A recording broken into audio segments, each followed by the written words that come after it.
November 3, 1944, Port of Oakland, California. Captain Reiko Tanaka stepped off the transport vessel USS Henderson, her wrists bound in regulation rope, her uniform torn and stained with saltwater from 3 weeks at sea. She had been trained to expect torture, humiliation, perhaps immediate execution. What she witnessed instead, through the gray morning mist rolling across San Francisco Bay, would shatter every truth the Imperial Japanese Women's Auxiliary Corps had drilled into her for 18 months. American female soldiers, women in military uniforms, were operating forklifts on the dock, and they were singing while they worked. For Captain Tanaka and the 1,247 Japanese prisoners of war who arrived at processing facilities throughout the western United States between October 1943 and September 1945, the collision between expectation and reality began the moment they set foot on American soil. Among them were 89 women, nurses, communications officers, administrative personnel, captured across the Pacific theater, whose experiences would prove even more disorienting than their male counterparts. According to declassified records from the War Department's Prisoner of War Operations Division, preserved in the National Archives Building 2 in College Park, Maryland, the first group of Japanese female prisoners arrived at Camp Stoneman in Pittsburgh, California, on December 17, 1943. Military intelligence officers had prepared extensive protocols for handling enemy combatants who might attempt suicide, resist violently, or refuse all cooperation. The 400-page manual titled Handling Japanese Prisoners, Psychological Considerations and Security Protocols dedicated 17 pages to preventing self-harm and managing fanatical resistance. What actually happened caught everyone off guard. Lieutenant Colonel Margaret Whittemore, commanding officer of the Women's Army Corps detachment assigned to Camp Stoneman, recorded in her official diary, now housed at the Women's Memorial in Arlington, Virginia, her first encounter with Japanese female prisoners. December 18, 1943, met with the Japanese women this morning. Expected hostility or at minimum stoic silence. Instead, found confusion. One woman, a former nurse named Akiko Sato, kept asking through the interpreter if we intended to execute them before or after interrogation. When I explained we would do neither, that they would be housed, fed, and treated according to international law, she looked at me as if I had spoken gibberish. It wasn't defiance. It was genuine incomprehension. The psychological preparation Japanese military personnel received before deployment had painted America in specific, unambiguous terms. Training documents recovered from captured Japanese headquarters on Saipan, translated by the Allied Translator and Interpreter Section, and catalogued as ATIS Report 14-2945, included detailed descriptions of what Japanese soldiers should expect if captured by Americans. According to these documents, American soldiers were spiritually weak, motivated only by material greed, lacking in honor and discipline. Female American soldiers, the document stated, were unfeminine creatures who had abandoned their natural roles, making them particularly cruel and unpredictable. Prisoners were told that capture meant certain death, though whether through immediate execution, starvation, or torture varied depending on which propaganda pamphlet one read. Yet here stood Captain Tanaka, age 28, formerly of the 14th Field Hospital Unit stationed in Rabaul, watching American women in crisp uniforms laugh together during their lunch break, watching them toss half-eaten sandwiches into garbage bins, food that would have fed her entire unit for a day in New Guinea. The cognitive dissonance wasn't merely uncomfortable, it was architecturally destabilizing to everything she understood about the world. Private First Class Emiko Watanabe, captured during the fall of Tinian in July 1944, described her first night in American custody in a letter later intercepted by military censors and preserved in the Military Intelligence Language School archives at Fort Snelling, Minnesota. They gave us blankets, clean blankets that smelled of soap. They gave us towels and showed us to showers with hot water. Hot water. I have not bathed in hot water since leaving Tokyo 18 months ago. I stood under that water for 15 minutes, waiting for it to turn cold, waiting for the trick to reveal itself. It never did. The American guard, a woman with red hair, whose name tag said Brennan, just smiled and said, "Take your time, honey." I do not understand this word honey, but her tone was not cruel. This frightens me more than cruelty would have. Cruelty I was prepared for. The revelation of American material abundance came in waves, each more psychologically jarring than the last. According to processing records from Camp Clarksdale in Mississippi, which received its first Japanese prisoners in January 1944, the initial medical examinations revealed the stark contrast between Japanese and American military logistics. Dr. Patricia Chen, a Chinese-American physician assigned to the camp medical facility, maintained detailed case notes that were later donated to the U.S. Army Medical Department Museum at Fort Sam Houston, Texas. Her entry from January 29, 1944, reads, "Examined 15 Japanese female prisoners today. Average age, 24 years. Average weight, 89 pounds. All show signs of chronic malnutrition, hair loss, bleeding gums, skin conditions consistent with vitamin deficiencies. One woman, age 26, has teeth literally falling out from scurvy. Another has a partially healed broken arm that was never properly set. When I told her we would re-break and properly set the bone, she burst into tears, not from fear of pain, but because she couldn't believe we would waste such medical care on a prisoner." The Geneva Convention of 1929, which Japan had signed but never ratified, mandated specific standards for prisoner treatment. The United States, as a signatory that had ratified the convention, was bound to provide prisoners with accommodations comparable to their own troops, adequate nutrition, medical care, and protection from violence and intimidation.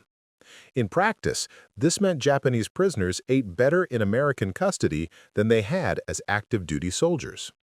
Camp Maplewood in Vermont, which housed 178 Japanese prisoners by summer 1944, provided daily rations totaling 3,400 calories, protein, vegetables, bread, dairy products, even occasional desserts.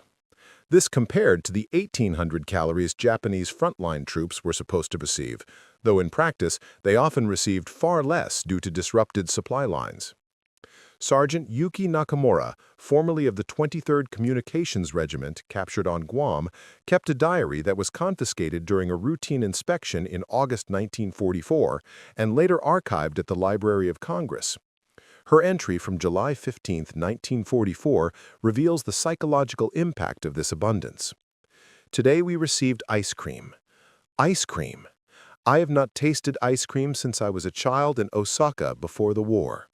The American guards eat it regularly, as if it is nothing special. They offered us second helpings. Some of the women refused, believing it must be poisoned or drugged. But I watched the guards eating from the same container. I ate mine slowly, trying to make it last, trying to understand how a nation at war can provide such luxuries to its enemies, while we, the supposedly superior Japanese, could barely feed our own soldiers rice." But material abundance was merely the most visible layer of revelation. Beneath it lay something more fundamentally challenging to Japanese military ideology: the treatment of women as individuals with agency, dignity, and rights under law. The Women's Army Corps, established in 1942, represented a radical departure from Japanese military culture. American women served in uniform, held rank, commanded men in administrative and support roles, and were treated as professional soldiers rather than auxiliary support staff. For Japanese female prisoners who had been taught that military service for women was a temporary necessity that would end when proper order was restored, the sight of American women as permanent, respected members of the military establishment was profoundly confusing. Lieutenant Colonel Whitmore's diary entry from March 8, 1944, captured this cultural collision. "Captain Tanaka asked me today how long American women had been forced to serve in the military. When I explained that service was voluntary, that women had fought for the right to serve, she looked at me with such skepticism that I had to show her recruiting posters and newspaper articles about the WAC. She studied them for nearly an hour, then asked, "But who cares for your children? Who maintains your homes?" When I explained that many women had no children or that their families supported their service, she seemed more disturbed than if I had told her we tortured prisoners.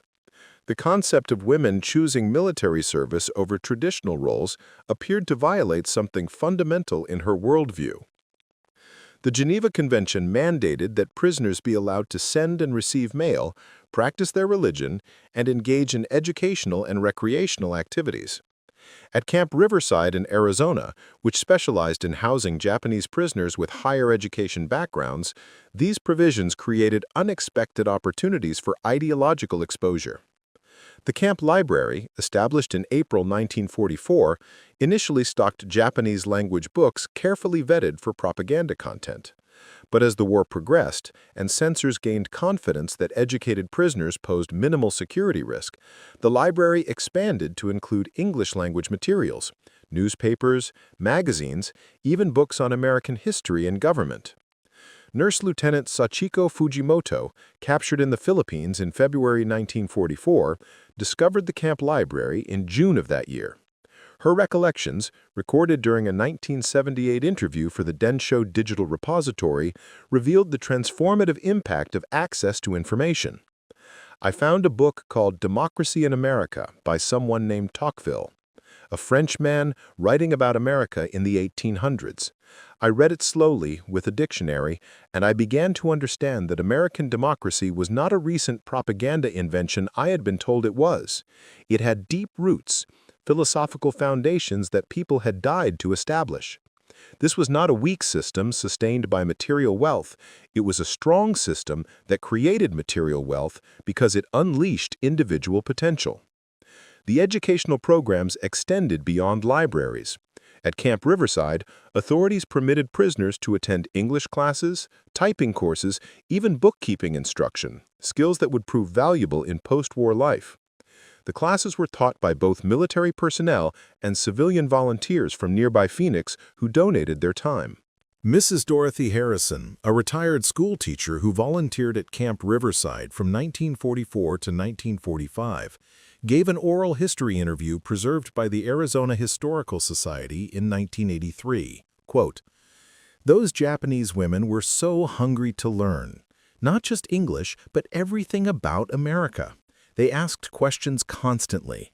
How did American elections work? Why did Americans change presidents? How could people criticize the government without being arrested? I realized they were trying to reconcile what they'd been told, that America was chaotic and weak, with what they were experiencing, a structured, lawful society that somehow remained flexible and free." End quote. The work programs proved equally revelatory. Under Geneva Convention guidelines, enlisted prisoners could be assigned work appropriate to their rank and training, though they were to be paid in camp scrip for their labor. Many Japanese female prisoners worked in camp administration, medical facilities, or participated in agricultural projects. At Camp Maplewood in Vermont, 32 Japanese women worked in a facility manufacturing military uniforms. The irony wasn't lost on them, former enemies sewing American military clothing. But what struck Corporal Midori Yamashita most powerfully, as she recalled in a 1962 memoir titled Bridge Across the Pacific, wasn't the work itself, but the working conditions. Quote, "We worked 8-hour shifts." 8 hours. In Japan, we worked until the job was finished, sometimes 16 or 18 hours with minimal breaks. Here, we had scheduled breaks, a lunch period, and we left at exactly 5 p.m. The American supervisors, several of whom were women, treated us like workers, not slaves. When I made a suggestion about improving the workflow, the supervisor actually implemented it and thanked me publicly. In the Imperial Army, a subordinate offering unsolicited suggestions would have been punished for insubordination. End quote. Perhaps no evidence reveals the transformation of Japanese prisoners more clearly than the letters they wrote home. every single one copied, translated, and filed by Army intelligence before being forwarded through neutral Switzerland's diplomatic channels to Japan. These letters, thousands of them preserved in National Archives Record Group 389, Records of the Office of the Provost Marshal General, 1920 to 1975, provide an intimate window into evolving consciousness.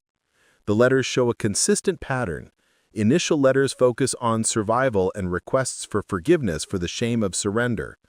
Later letters begin questioning pre-war narratives. Final letters, written after months or years in captivity, reveal profound ideological transformation. A letter from nurse Haruko Taniguchi at Camp Stoneman, dated May 18, 1944, exemplifies the middle stage of this transformation. Quote, "Honored Mother, I must tell you something that troubles my spirit greatly. The American women soldiers treat us with respect. They provide excellent medical care, better than what we received as active-duty nurses. They share their food, teach us their language, and speak to us as fellow human beings. Everything we were told about American brutality appears to have been false.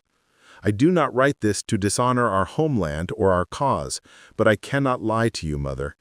If what they told us about Americans was false, what else might be false? This question haunts me daily." End quote.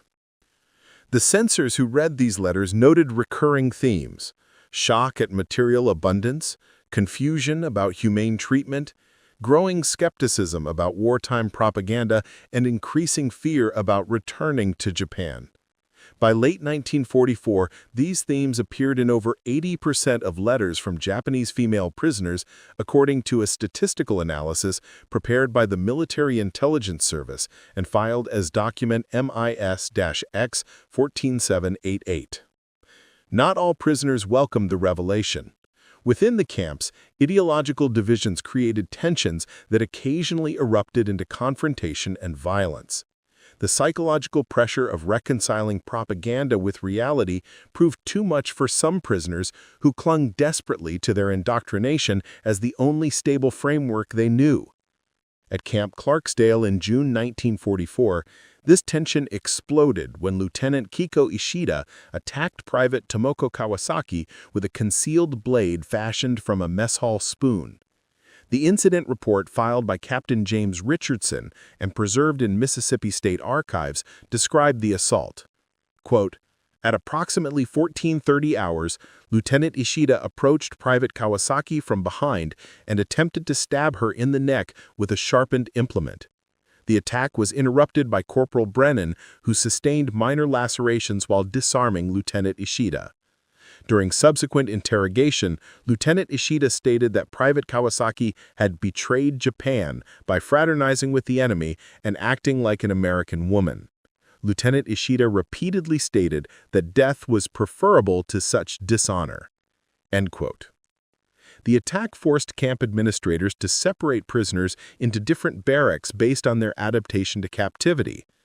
Those who accepted their situation, learned English, and engaged with American culture were housed separately from those who maintained rigid adherence to Japanese military ideology and rejected all interaction beyond what was absolutely necessary. This division created its own psychological pressures. Private Kawasaki, the victim of the attack, wrote in a letter dated July 2, 1944, quote, "I am called a traitor by women I served beside. They say I have forgotten my duty, abandoned my honor. But what is honor in believing lies? The Americans have not tortured us. They have not starved us. They treat us better than our own officers did. If seeking truth makes me a traitor, then I accept that burden, but I will not lie to make others comfortable." End quote.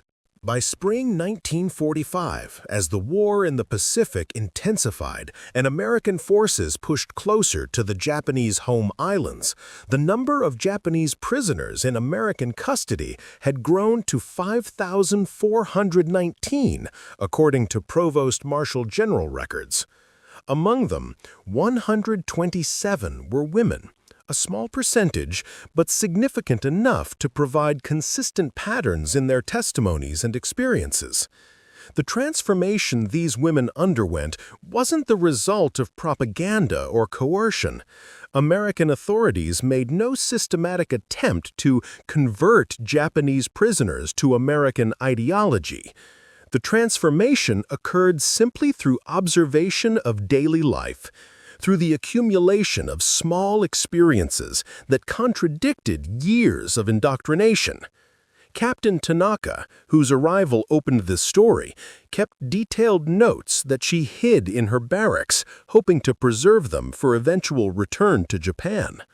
These notes, discovered during a routine inspection in May 1945 and preserved at the Women's Memorial, reveal the day-by-day erosion of her previous worldview. Week 1. They have not tortured us. Perhaps they are waiting. Week 4. The food continues. The clean water continues. The medical care continues. When? Week 12. I watched an American officer, a woman, correct a male subordinate's work. He accepted the correction without resentment. In Japan, this would be unthinkable. Week 24. Today, I read in an American newspaper about criticism of President Roosevelt's policies. The newspaper was not confiscated. The writer was not arrested. How can a nation wage war while allowing such internal dissent? Yet they are winning the war. Perhaps the answer to the second question explains the first. Week 40. I no longer know what to believe. Everything I was taught about America has proven false. If they lied about America, what else did they lie about? What was the true purpose of this war? These questions terrify me more than captivity ever did. By July 1945, the scope of the revelation facing Japanese prisoners in America had become undeniable. According to final statistics compiled by the War Department and published in the official history Japanese Prisoners of War in the United States, 1943 to 1945, every prisoner who spent more than 3 months in American custody reported significant changes in their perception of American society. Exit interviews conducted as prisoners prepared for repatriation revealed startling statistics. 84% of Japanese female prisoners stated their understanding of America had been completely incorrect before capture. 12% acknowledged significant misunderstandings. Only 4% maintained that their pre-war beliefs had been substantially accurate. Medical records told their own story.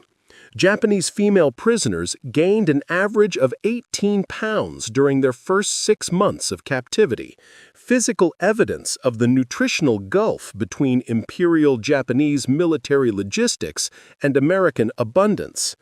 Mortality rates among Japanese prisoners in American custody remained below 1.7%, compared to approximately 37% for Allied prisoners held by Japan.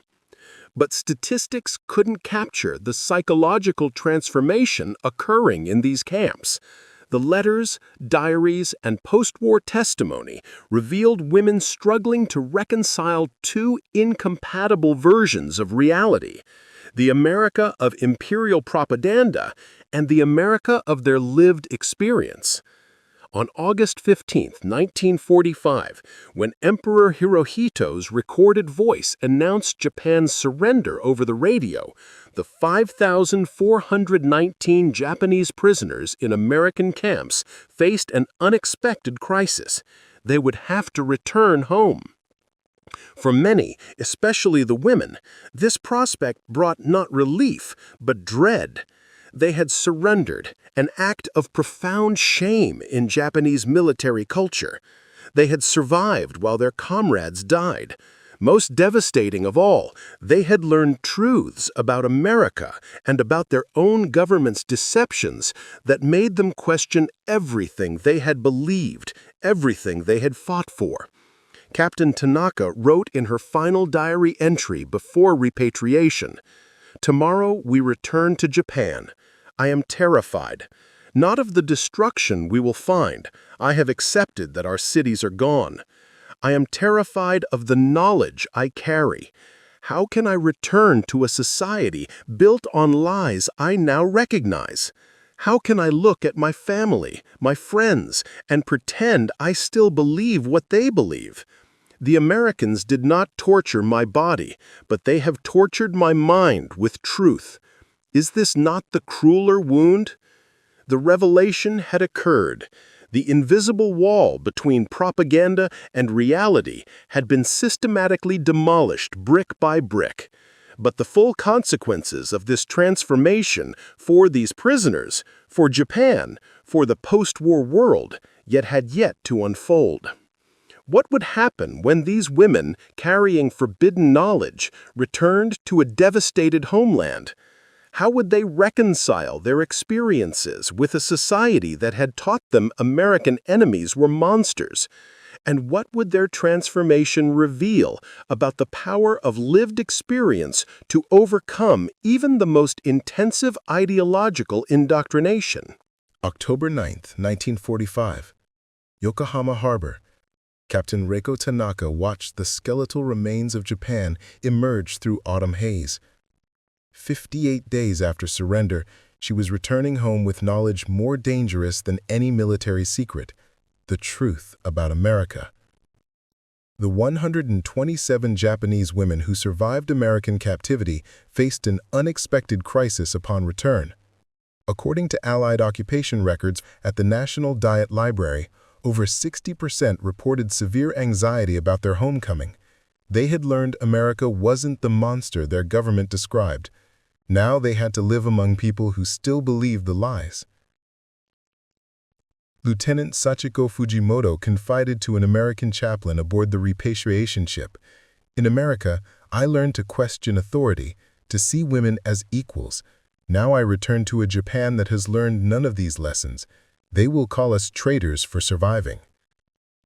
At Yokohama processing centers, Japanese authorities interrogated returning prisoners obsessively. The implication was brutal. Honorable soldiers died rather than surrender.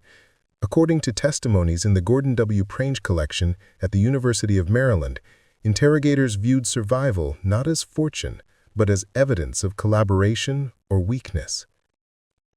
Private Emiko Watanabe, who had written home about hot showers and clean blankets, faced her family on October 15th. Her brother refused to look at her. Her father asked one question: "Why did you not choose death?" According to Watanabe's 1967 memoir, he never spoke to her again. By December 1945, occupation surveys showed over 75% of repatriated prisoners chose silence about their American experiences. The social pressure proved overwhelming. Captain Tanaka burned her detailed diary in January 1946, realizing that truth was more dangerous than lies. Yet some refused silence. Lieutenant Yuki Nakamura joined the Women's Democratic Club, taught English, and wrote about American women's equality. She received death threats from right-wing groups. In a 1947 interview, she stated, "They call me a traitor because I tell the truth, but the real betrayal was our government's lies." The transformation created invisible ripples through post-war Japan. Of the 127 returning women, 89 pursued higher education, 16 times the national average. 43 became teachers, 17 entered politics, 8 became journalists documenting their experiences. Ministry surveys from 1950 revealed stark differences. 78% of former POWs supported gender equality versus 23% nationally. The children of these women showed higher literacy and educational attainment for decades. But the psychological cost was devastating. Private Tomoko Kawasaki, who had survived attempted murder in camp for acting American, took her own life in 1947. Her note read, "I cannot live in a world of lies after having known truth." By the 1970s, academic studies documented how American captivity had demolished imperial propaganda simply through decent treatment. The greatest irony? America never tried to convert prisoners. Basic adherence to Geneva Convention standards, adequate food, medical care, and human dignity proved more subversive than any psychological warfare. In 1975, 43 former prisoners reunited with American guards at the old Camp Stoneman site. Lieutenant Nakamura, now a prominent educator, summarized the experience. "We expected death and found life. We expected cruelty and found humanity. America defeated us forever through simple decency." Captain Tanaka died in 2003. Her granddaughter's eulogy captured the essence.